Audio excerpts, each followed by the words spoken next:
Hi, I'm Christy Flynn. And I'm Dr. Alex Fennelly. Today on Cooking from Scratch, we are going to be making bone marrow tacos, a Switchel, and lactation cookies. Come on, let's get started.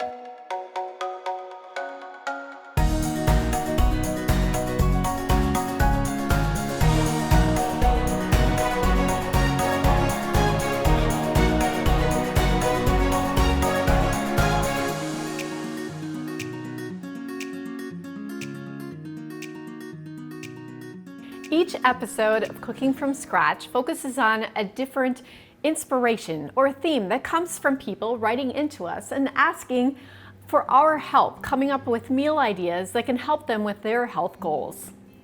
Today's inspiration from the show, we had a postpartum mama write in. She is looking for some advice to help her recover from pregnancy, add in nutrients to support nursing, and increase her hydration. So today our menu is really going to focus on high protein, high fats, and electrolytes. So let's get started with the Switchel. Okay, so what I started with was 6 cups of water and about a cup of peeled and just roughly chopped ginger. I boiled the water and then let this steep for about 20 minutes. I let it cool just for time purposes. So to get started with adding everything to our jar, you certainly don't have to have a jar this large. Big jar. Yes, yep. But you can pre-make this Switchel and keep it in the fridge up to a week or so. 2 weeks, if it'll last that long, but then you just have it in there and, add some sparkling water to it and you've got, what do they call it? Nature's Gatorade, okay? So again, focusing on those electrolytes and that hydration for, that postpartum mama to help with that lactation. That's the last thing you ever want is mama to become dehydrated as she's trying to nurse. So Absolutely. What we're going to add into this is a half cup of fresh squeezed lemon juice. And then we're gonna add a half cup of apple cider vinegar, one of the Wellness Way's favorite ingredients. And then a half a cup of maple syrup. Put all of those together. Can they also use honey, raw honey Yeah, easily. Yep. Okay. I like the taste of the maple syrup in this, but again, it's to preference. That's what I love about so many of our recipes is they're so interchangeable. You can make variations based on Exactly. if you have food allergies to certain things. So now this is ginger. Yep, we're pulling out the ginger. Again, we let that steep for about 20 minutes. I'm just pulling out the chunks here. You don't want it too strong. You want to be able to taste it, but if we left it in there and... This is an odd question, but is there something that they can use if they have an allergy to ginger? I don't know, honestly, in this case of a substitute for that, no.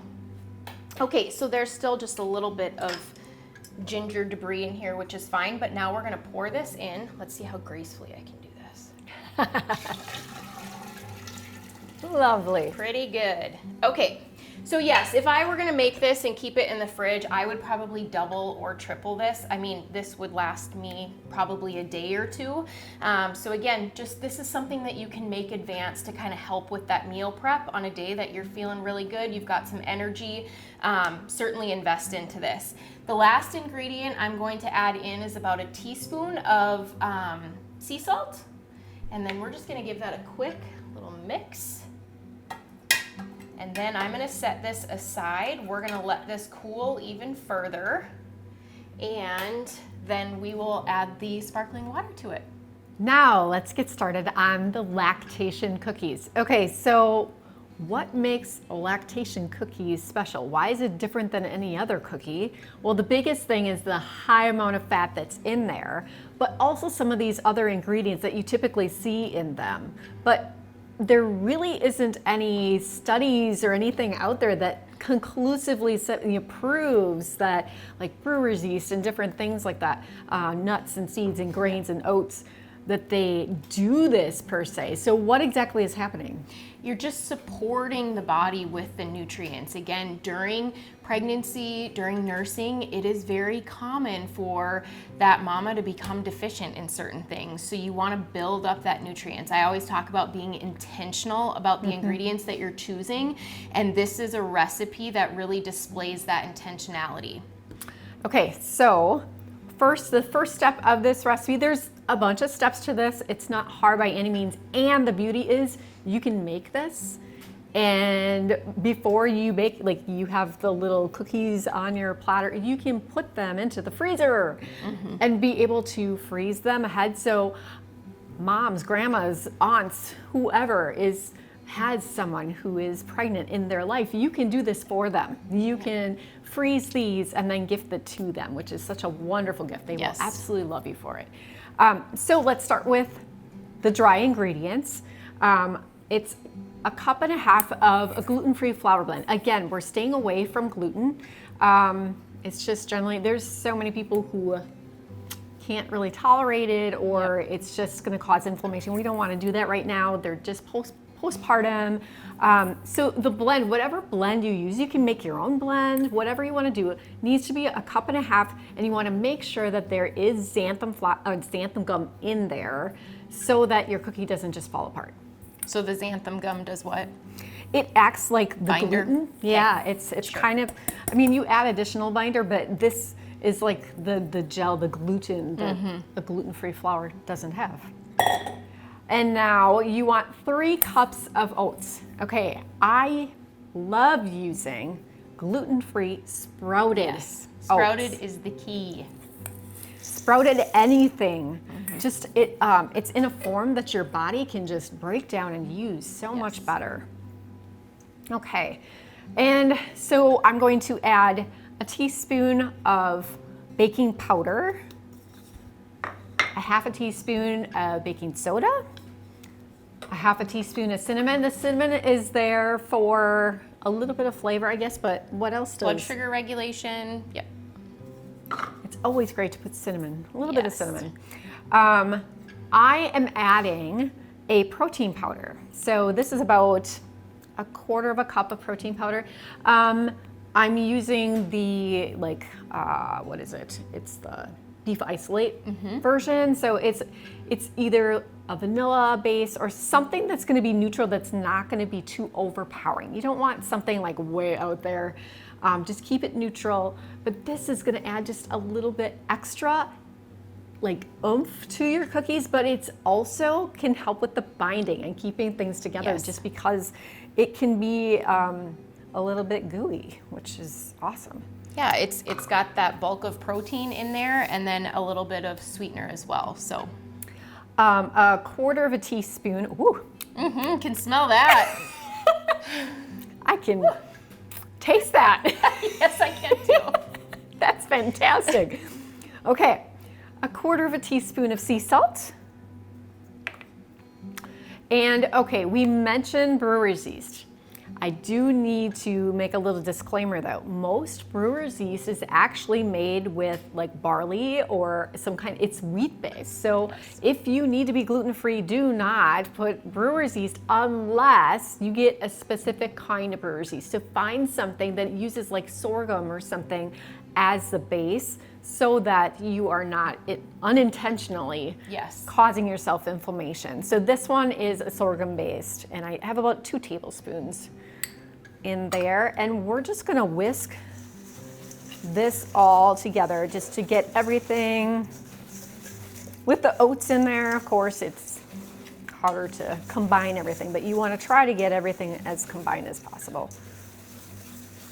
Evenly distributed. There, that looks good. We're adding some of these other things that work really great in a lactation cookie are seeds and nuts. So I decided to, and this is the easiest way to do it, which is why I'm just showing you how really easy this is. I have about, I would say a couple tablespoons or quarter cup of pecans. again, this you can play around with. It's really not gonna, I wouldn't go any more than a 1/4 cup. I would probably stick to like 2 tablespoons. You don't want too much, just because you want your cookies to kind of stay together. So Can you use anything besides pecans, like walnuts? yeah, you can use, I mean, slivered almonds, you can use macadamia, I mean, whatever nuts you want to use, it's gonna add those, I mean, walnuts would be great with the added essential oils, the essential fatty acid, the omega-3s. Pumpkin seeds, this is a big one. People don't necessarily realize for lactation cookies, you wanna add pumpkin seeds, they're great. And then I just have some sunflower seeds. I kind of liked the flavor that it brought. Yeah, they were so good. It was so good. And the texture, I love using. So we're just gonna pulse these and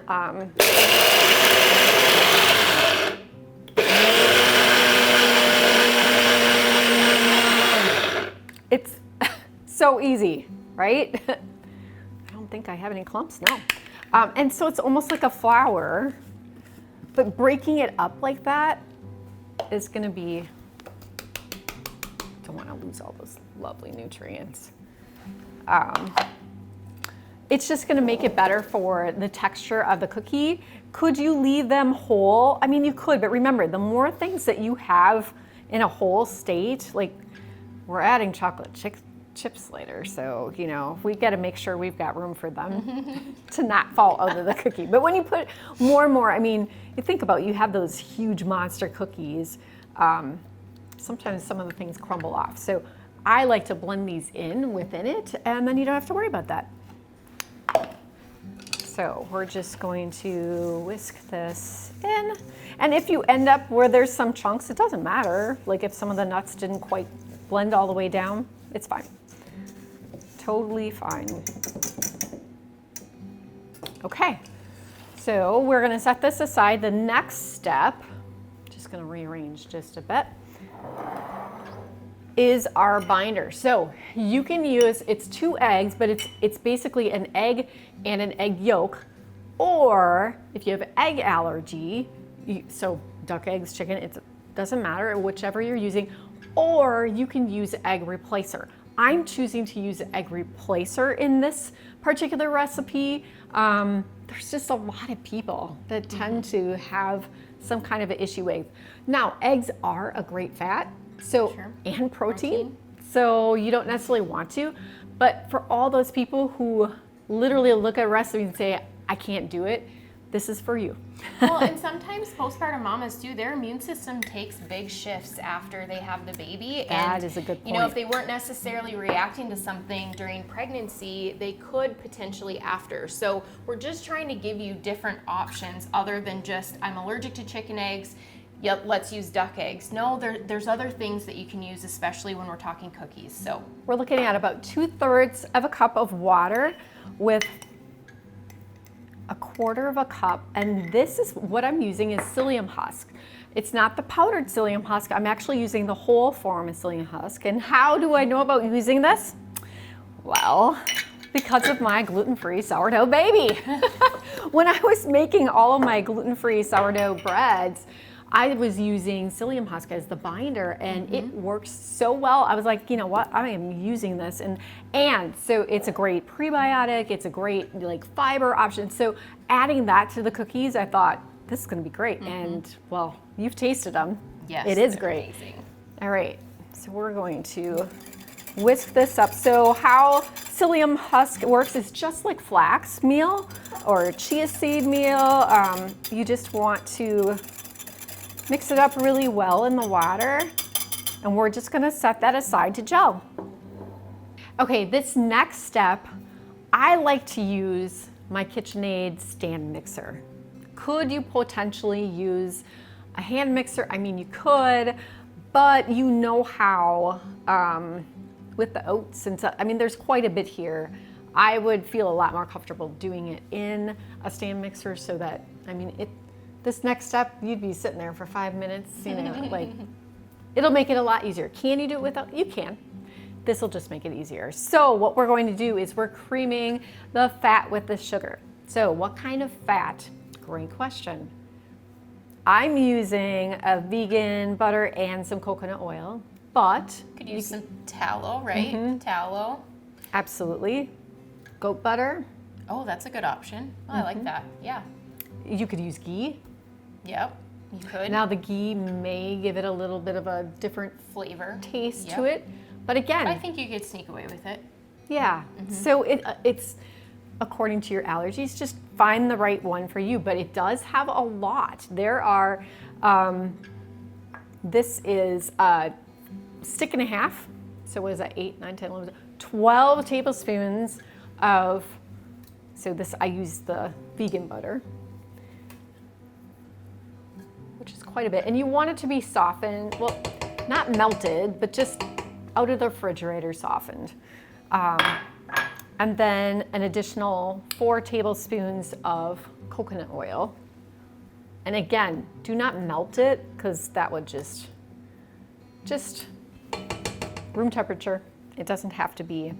I've even used it because I was too impatient. I made some without letting it come to room temperature, and it works fine because you're whipping it.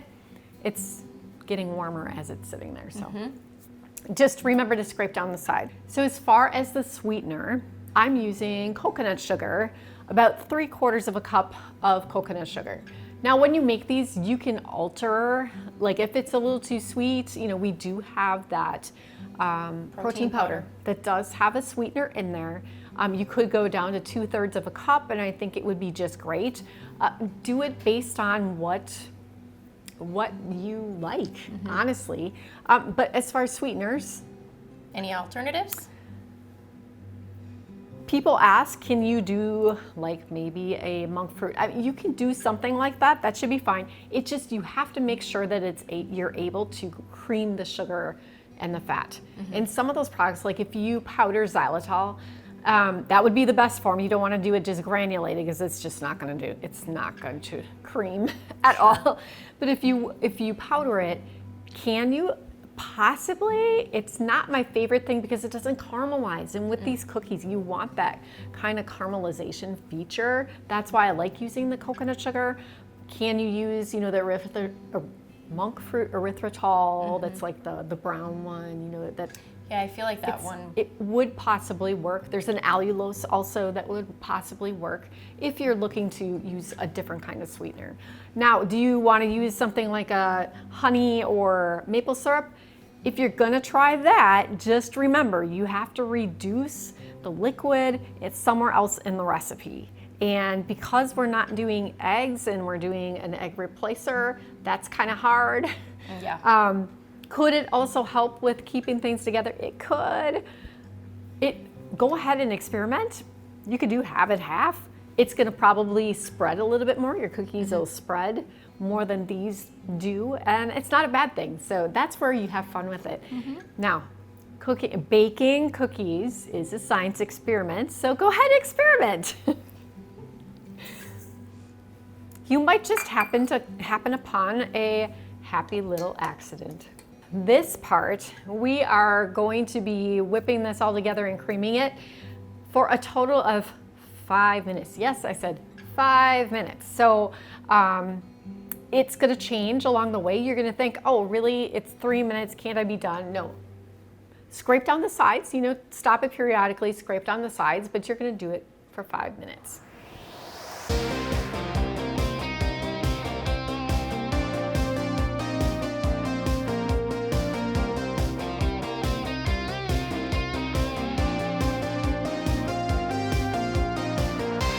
So now that the butter and sugar, so the fat and the sweetener has been creamed for about 5 minutes, look how fluffy that is. It's amazing. Now you're gonna add your egg or your egg replacer. So if you've never seen this in action, like check this out. It gets to be a big, thick glob. Look at that.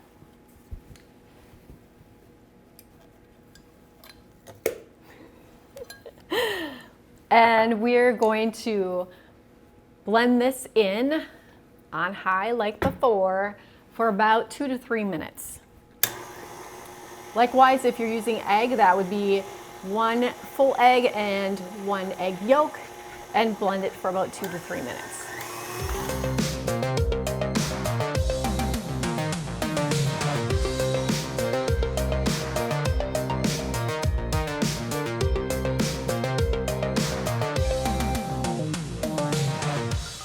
It has gotten fluffier, almost like gelling, lighter in color. That's what's gonna happen when you add that binder to it. Now we're gonna add vanilla. This is 2 teaspoons of vanilla. You can use more or less. Well, I wouldn't use more. You can use less if you'd like. And we're gonna just blend this in. You don't have to whip it up like a huge amount of time.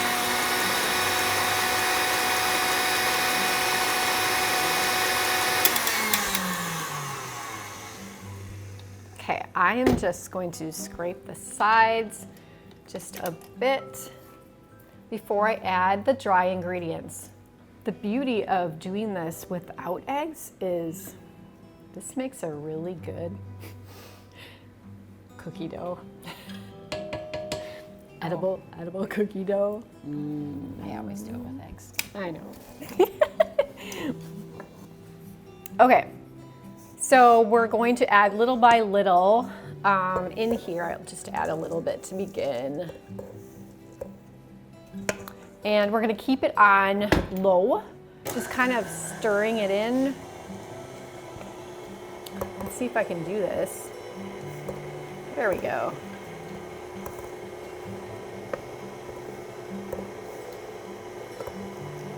Just keep adding it in little by little. If you have one of those spouts, you know, that sit off the side, those work really well. It's gonna get rather thick. This is part of the reason why I said this is a whole lot easier to do. Oh, and I made a mess, look at that. It looks pretty good.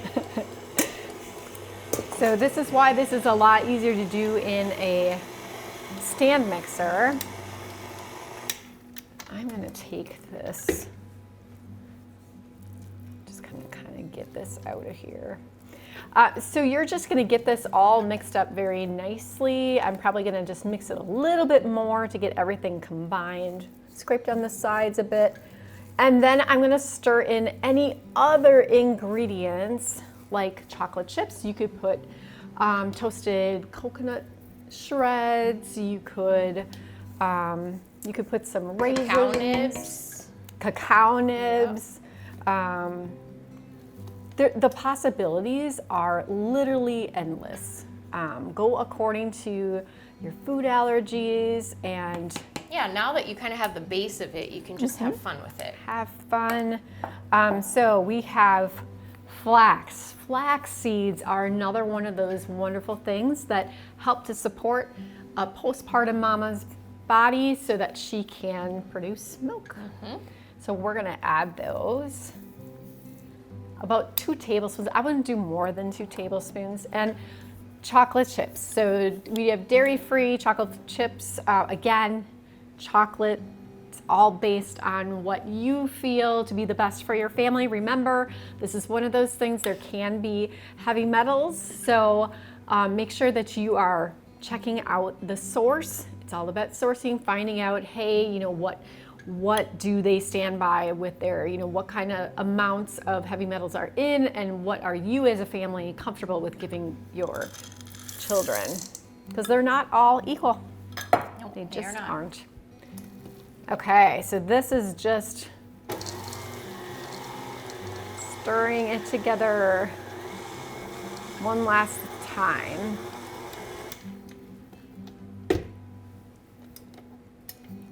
And now for the fun part. Can I have the beater You when want it's nice and full like that? when it's full and eat it? Yes! You sound like Callista. Just shake all this up.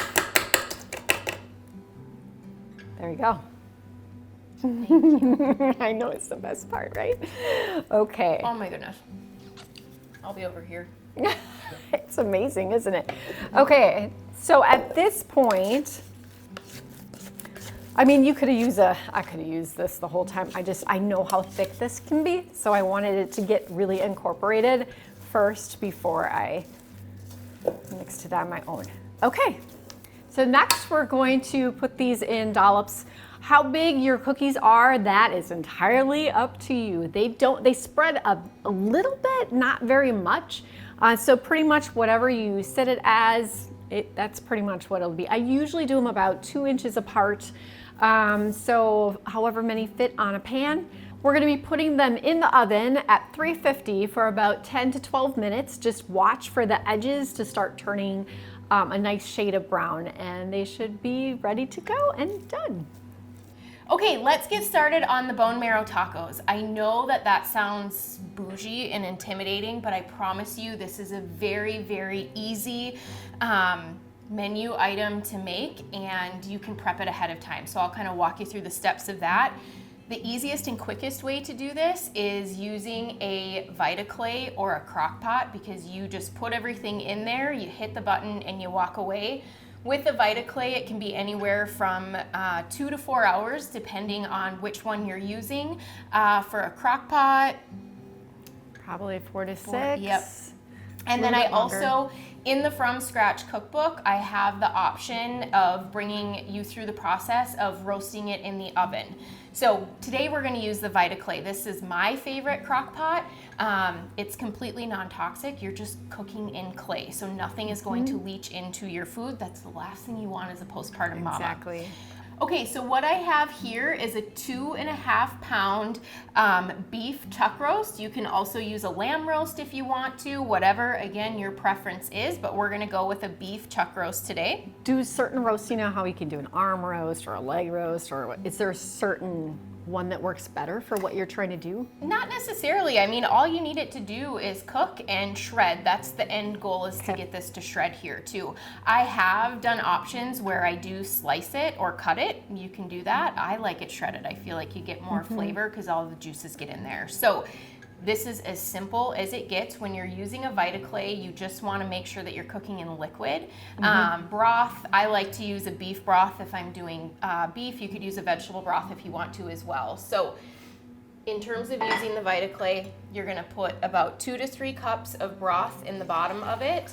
And then we're going to season our roast with just some sea salt. That's all we're going to use. You can do pepper, you can do garlic salt if you want to. You just want to make sure that you get all sides nice and seasoned, and you can put quite a bit on here. Don't be afraid. Yeah, this is not something you can mess up on. No. Go ahead and season it. Yep. You're going to put it in, and we're going to hit a button, and we are good to go. Okay, so on to the marrow bones. You want, when you're looking for these, you want them to be in this nice canoe cut shape. That's what they're called. If you can't find them locally, you can always order grass-fed ones online. They ship them within a day. So very easy process. So we usually get like a half a cow or a whole cow. We'll share with people. To get these, you have to ask for them. So we specifically can order and say, hey, can we get some bone marrow cut, lengthwise cut bones? We want to be able to cook them or whatever, and they will do that for you. Just like they do soup bones, they cut them this way. These are just cut lengthwise, so you just have to ask for them. Yep. Okay, so all we do, again, I wanted to show this step because I don't want you to be intimidated by this. The marrow is where all of that good nutrients is. So I'm going to just show you how simple this is. So all you're going to do is season your marrow with a little bit of sea salt. We are going to put these in the oven at 375 for about 15 to 20 minutes. How you're going to know that they're done is you're just going to take a knife, probably at that 15-minute mark, and you're just going to poke it in the middle. If you pull that knife out and there's nothing on it, then you know that they are ready to come out. Okay? Easy peasy. Okay, so now that we took the bone marrow bones out of the oven, We've got the chuck roast here. It's all shredded up and sitting in our juice. We are ready to assemble our tacos. So I'm going to show you how that's done. The wraps that I use, or the tortilla shells, I use an organic cassava. There's several different brands. So many different things that you can use. Again, follow your food allergies. Making them from scratch is actually really easy. It's just as easy as making a pancake. Like literally. I have one of those tortilla flatteners, but you don't even need that. You can just like put some plastic wrap on the top and the bottom or parchment and just roll them really nice. And then you're gonna put them on the cast iron pan and just until you can flip it, and that's as simple as that. Actually, even using the gluten-free sourdough starter, incorporating that with something, again, super easy. There's so many options that you can use. Yeah. So in terms of the marrow, again, we stuck a knife in it. Looks beautiful, nothing's coming up. So that was our test there. So I'm just gonna show you how simple it is to heat up these tortillas. You wanna do it on a dry heat, just on low, for about 15 to 20 seconds. And you're just gonna take a tong and just kind of keep moving them around and flipping them. So I know not all gluten-free wraps They're not created equal. Are created equal, and don't feel the need to like succumb to using some of the ones that, oh, they're so pliable and you can roll them and everything and they're not going to break. But the ingredients that are in there, you have to be watching to make sure you're not getting some of those bad fats, bad oils, and different things. Yes, it makes it pliable, but it shouldn't. The ingredients are not good for us. By doing exactly what she's doing right now with this particular brand and some other ones that are like just basic ingredients, just by doing that, it makes them so pliable and they're not going to break. You can fill them and they're not going to crack open, which is fantastic. Yep. And you can get bigger ones. I'm just using tiny ones in this scenario, but you can get big ones. And our cute little baby cast iron. Yes. So we'll bring these over here, and what we're going to do is you're just going to simply transport the bone over to the plate. Grab a tong. I usually make the bone cute as well. So just grab a little of your roast here. I like some of it in the tortilla and some of it just with the bone marrow and the meat. So we'll tip that up. You can here. put some. These are all fun to kinds of garnish. things. You basically just use whatever you want to. I'll show you some of my favorites, especially if I'm entertaining with this. You like to zhuzh it up a little bit, but okay, so in terms of our tortillas, what we're going to do is take a little bit of that marrow, and you're just gonna spread it on one end of the tortilla, again, getting all that good fat in there. These bones have so much marrow. Loaded. The last time we had gotten some, it was just a skinny bone. So there's just an itty bitty little amount, but these are fantastic. Yeah, this is really good. Okay, now I like guacamole, so we're gonna add some guacamole. You could do any kind of sour cream that you can have. Put that on there. And you don't have to necessarily use tortillas if you don't want to. You could do a, just lettuce put wrap. everything, put it in a bowl if you want to. We do taco bowls all the time. Guacamole, also another awesome healthy fat, which is really important. You know, in this case, as a postpartum mom, you can make your own, or you can simply buy some healthy guacamole too. Okay, so adding some meat onto the tacos. Oh, they smell amazing. They're so good. Okay, and then you just add in all your favorite toppings. So in this case, we're gonna be doing some purple or red cabbage. Shredded cabbage.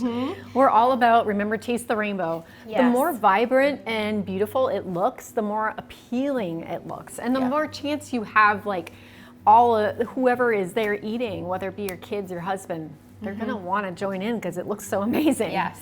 So Christy and I pickled some onions last night. This is what friends do in their 40s. They pickle onions. We pickle onions. Together. What'd you do last night? We pickle onions. Pickled onions. Okay, look how fun. Oh, Those they're are so pretty. vivid. That's the thing I like about pickled onions.